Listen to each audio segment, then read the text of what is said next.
Assalamualaikum warahmatullahi wabarakatuh. Selamat pagi yang terhormat kepada Ibu Indah Pangestu selaku dosen hukum HAM dan teman-teman yang saya banggakan. Bagaimana kabar hari ini? Semoga dalam keadaan sehat. Perkenalkan, nama saya Nur Halisyah. Di sini saya ingin menjelaskan materi hukum HAM dalam perlindungan kelompok rentan. Nah, apakah kalian tahu apa itu kelompok rentan? Mari kita bahas apa itu kelompok rentan. Nah, mari kita bahas apa sih itu kelompok rentan. Kelompok rentan adalah kelompok yang beresiko. Kenapa sih mereka bisa dibilang beresiko? Karena pada kelompok ini mereka kesulitan dalam memberikan persetujuan dan kesulitan untuk menjadi objek penelitian, serta kesulitan mendapat keadilan khususnya dalam memberikan persetujuan bebas dan terinformasi dalam objek penelitian. Sampai sini paham? Mari kita lanjut pada poin berikutnya.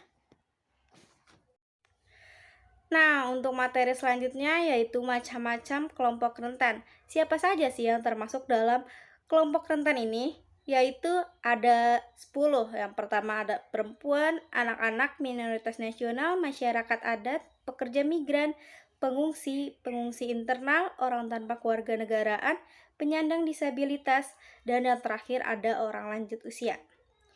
Nah, ini adalah macam-macam kelompok rentan. Selanjutnya yaitu tujuan instrumen HAM. Instrumen HAM ini memiliki tujuan, yaitu instrumen HAM bertujuan sebagai pelindung mereka yang lemah atau rentan pada pelanggaran HAM. Baik, untuk materi selanjutnya yaitu ada instrumen umum perlindungan HAM. Pada instrumen ini, semua kelompok rentan mendapatkan instrumen umum ini, yaitu instrumennya ada Deklarasi Universal HAM, Konvenan Konvensi Hak Sipil, dan yang terakhir ada Konvenan Internasional Hak Ekonomi Sosial Budaya.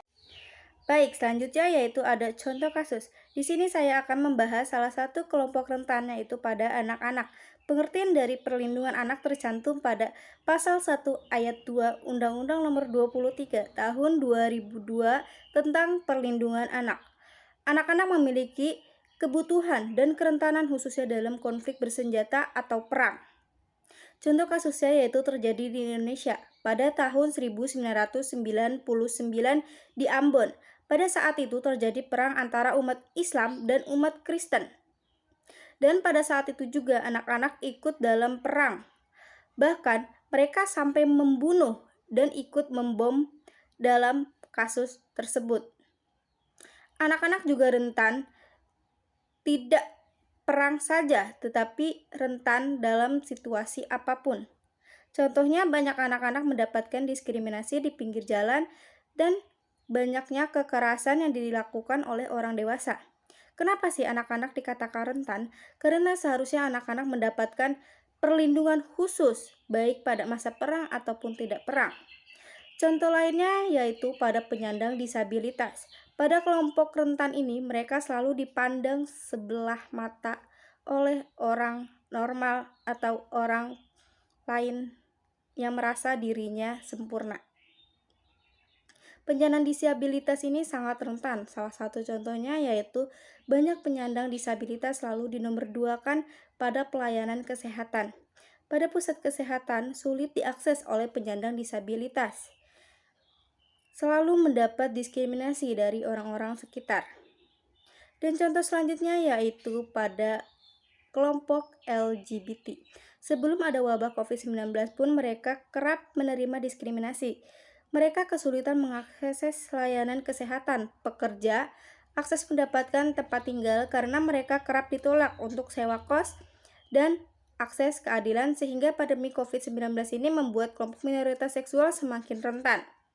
Hal ini tidak kalah penting adalah kita perlu memahami bahwa kerentanan seorang dapat terjadi karena berbagai situasi yang kompleks. Kerentanan individu dapat berdampak pada kesejahteraan psikologis karena mereka juga bisa berakibat pada komunitas-komunitas tempat individu tersebut tinggal. Dengan kompleksitas seperti ini, maka tidak menutup kemungkinan kita juga bisa menjadi kelompok rentan di kemudian hari. Empati sangat diperlukan Dan sekecil apapun bantuanmu pasti sangat berharga bagi mereka yang membutuhkan.